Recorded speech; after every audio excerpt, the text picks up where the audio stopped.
Chainsaw Man is one of the biggest anime of the last decade. You know it, I know it, your mom probably knows it even though she's never watched anime in her life. But here's the thing nobody talks about. The guy who wrote Chainsaw Man, he publicly called it a ripoff of an anime you've likely never watched. We're gonna fix that today.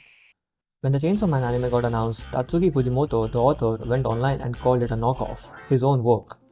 The word he used in Japanese was pakuri, which basically means plagiarism. When I found that out, I thought you need some huge, massive, enormous balls to admit that in public.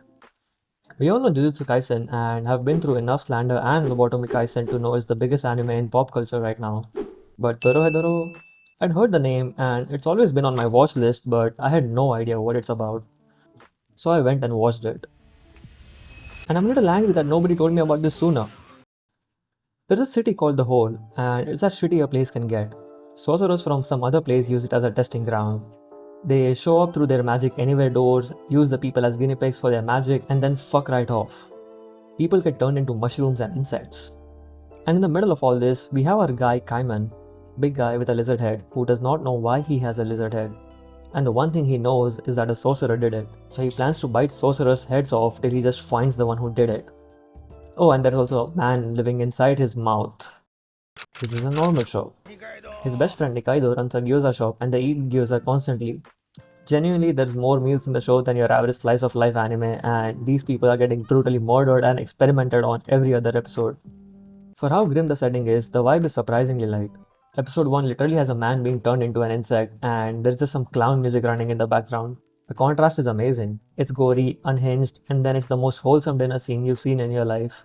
But the dinner might actually be people, who knows? What Chainsaw Man and Dorohedoro have in common is the idea of the world.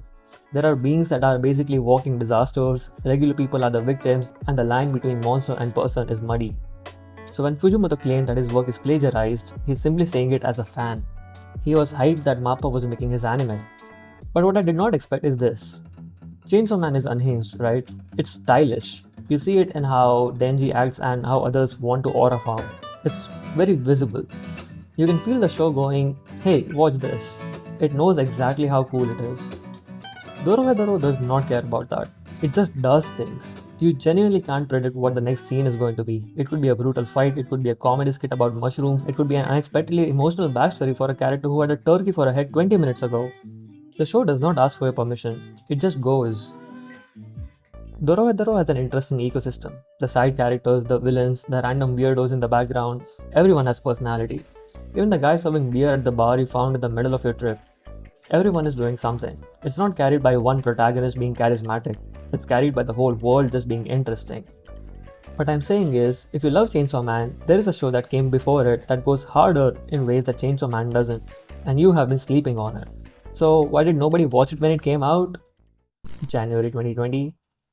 Yeah, the world shut down, Demon Slayer and Attack on Titan ate the entire new anime fan pipeline, and Dorohedoro came out on Netflix quietly with a slightly unusual art style.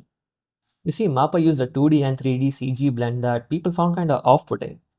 It found its audience, but it was just smaller than it deserved to be. Even I am to blame. I knew about it long ago, but I did not pay it any attention. Still, right now is the perfect time to watch it though. Season 2 just dropped on Netflix and Crunchyroll, so people are still talking about it, even though most people are showing up late. Season 1 is just a weekend binge. You could literally be fully caught up before Season 2 conversation peaks. You could be the person in the group chat who recommended it. That's a good thing to be. Look, Fujimoto loved this show so much that it ended up being in the DNA of one of the most popular anime of the last decade. You've already seen what that DNA became. This is where it started. Go watch it. And then come back here and tell me I was right. Because I was right.